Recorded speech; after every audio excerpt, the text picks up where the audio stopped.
Bon matin à tous. Voici l'hippopotame à qui j'ai donné la vie comme toi. Il mange de l'herbe comme le bœuf.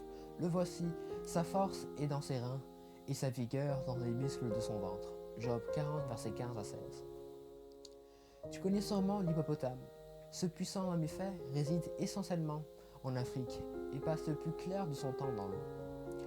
L'étymologie de son nom est dans son cas le plus qu'adapté. En grec ancien, hippo signifie cheval et potamos désigne le fleuve. Hippopotame est vraiment le cheval du fleuve. L'hippopotame peut atteindre près de 4 mètres de long et peser plus de 3 tonnes et il possède des canines atteignant 50 cm voire 70 cm de long.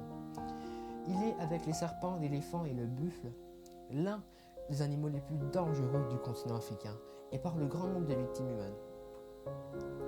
Cet herbivore, occasionnellement omnivore et charognard, peut courir sur la terre ferme à plus de 30 km/h sur plusieurs centaines de mètres, avec des pointes à 40 km/h. En comparaison, le jeune footballeur français champion du monde, Kylian Mbappé, s'est lancé sur quelques dizaines de mètres à 37 km/h dans un mémorable quart de finale face à l'Argentine en 2018. Autre exemple, le meilleur sprinter athlète jamaïcain Usain Bolt, champion d'Olympique, champion du monde et recordman du 100 mètres couré en 2009, le 100 mètres à 9,58, soit en une moyenne de vitesse de 37,58 km/h, avec une pointe à 44,72 km/h. La moralité, mieux vaut ne pas avoir un hippopotame à ses trousses. Lisons la réponse de Dieu à Job dans Job 40, versets 17 à 19 et 23. Il plie sa queue aussi ferme qu'un cèdre. Les nerfs de ses cuisses sont entrelacés. Ses os sont des cubes d'airain. Ses membres sont comme les barres de fer. Il est la première des œuvres de Dieu. Celui qui l'a fait l'a pourvu d'un glaive. Que le fleuve vienne à déborder, il ne s'enfuit pas. Que le Jourdain se précipite dans sa gueule, il reste calme.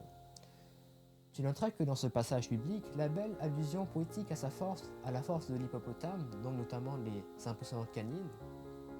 Le texte biblique présente aussi l'hippopotame comme le premier animal terrestre créé par Dieu, ce qui en fait un peu l'aîné des animaux.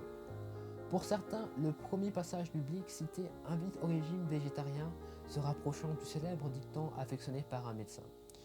Si tu veux avoir la force du bœuf ou du buffle, ne mange pas le bœuf, mais mange ce que mange le bœuf.